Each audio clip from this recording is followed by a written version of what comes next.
So I tend to, I tend to see those things colored by their political implications.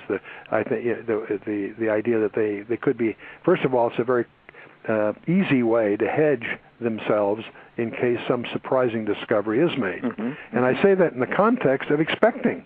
I have an expectation from just an eschatological point of view that there's going to be some huge surprises, because the Bible talks about a world leader coming to power, and in fact that on a basis of broad and widely accepted lies, deceit, if you will. And the whole study of Satan in a biblical perspective is his primary weapon is deceit.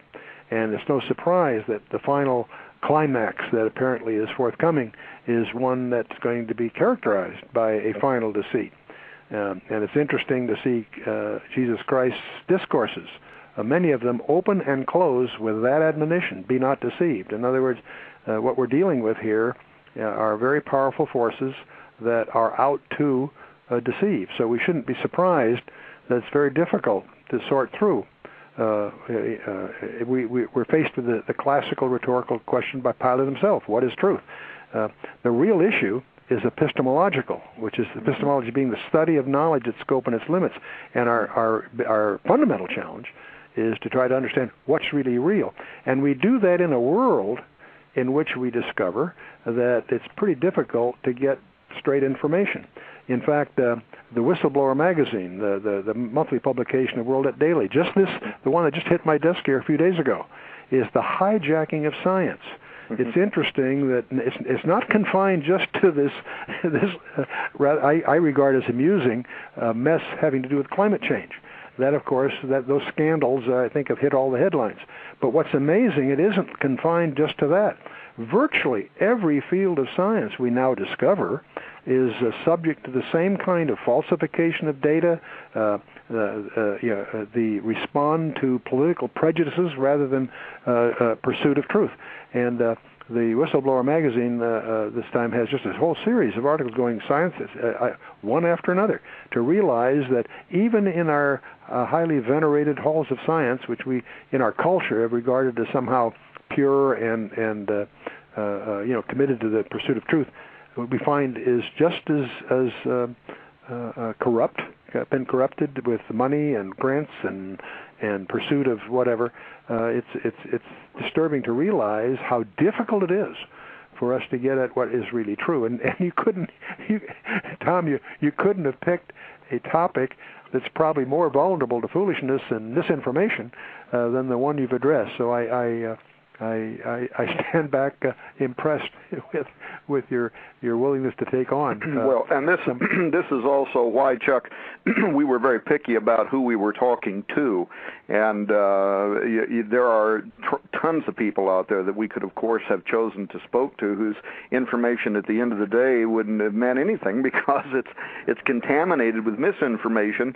One has to wonder with the Vatican, however, though, that in addition to everything you've said, they have invested untold numbers of dollars in the study of deep space. And when Malachi Martin was asked before he died why the Vatican had built the Big Vada Observatory in Arizona, he said it's because they know what's approaching the Earth and that it could be of great importance in 5 to 10 years. Well, his 10-year timeline expired about 24 months ago, so I don't know. But I have a feeling that Chuck Missler would have an interesting interpretation to Catholic enculturation of an ET society. So I'm going to leave the question right there because there are some points I want to make sure that we cover before this hour is up, having to do with your book, Alien Encounters. I want you to know that in my lifetime, 2 books written from a biblical Christian worldview have stood out to me among the best material ever written on the subject of aliens, UFOs, astrobiology, related studies from a Christian theological and eschatological worldview. One of those is by my old friend Dr. I.D. Thomas, who actually called me this week. We're not interviewing IDE, but he years ago wrote the book, The Omega Conspiracy, which was not only well written, it's kind of a small book, but it was important in its own way because it was kind of groundbreaking.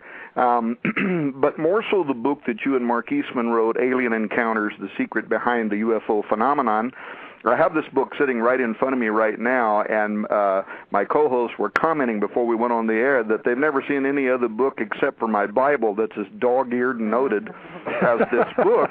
And in my last, in fact, the book you mentioned earlier that I've just written, you're quoted in there too. And in several of the books that I've written, I have quoted from this book simply because I truly enjoyed the careful approach that you took to writing this book. But on the other hand, Chuck, you're a really well-known guy. What would have made you want to research and write a daring book like this? Well, I don't know. That's a good question. Brave. Mark, yeah, I was on the board of Walter Martin, and he wanted to attack that area, and I talked him out of it for fear that it would discredit his ministry. And I also was on the board of directors of Calvary Chapel Costa Mesa, and Chuck Smith was thinking about the same way, and I talked him out of it because I argued that he ran the risk of discrediting his ministry by even getting into that topic, so that when Mark Eastman and I started to undertake this book, I got needles from Chuck because for the same way, and my rebuttal was that we had nothing to lose in terms of our reputation, so to speak. Mm-hmm. But we went into it for a number of reasons. Because, first of all, the reality of it surprised me to discover that 13 of our astronauts all had come out publicly acknowledging that not only had they seen them on their missions, but they didn't have a mission where they didn't see them. Mm-hmm. And so that startled me, and as I started to investigate it. And then Mark Eastman really pulled the laboring oar on tying all this into the New Age stuff in the front part of it. But it was really a stroke of insight at the very end. I was going to have one of the astronauts do a foreword for it, and I got the idea of having Doug Marr do it. Doug Marr is a name that is well known to the New Agers, because his Publishers Weekly indicates that his book, Voyage to the New World, was what really launched the New Age publishing craze. But the New Agers don't realize that on November 9th of 1990, he became a Christian. So by his doing the foreword to the book looks like, feels like, you don't find it in the Christian section in the bookstore. You find it under the New Age section, which is, and if you read the in Amazon.com, the book reviews, there's 17 of them. 15 are favorable. Don't bother with those. The two that are interesting, the ones that are really angry. This guy, one of them typically says that I had to read 9 chapters before discovering this was a Christian book.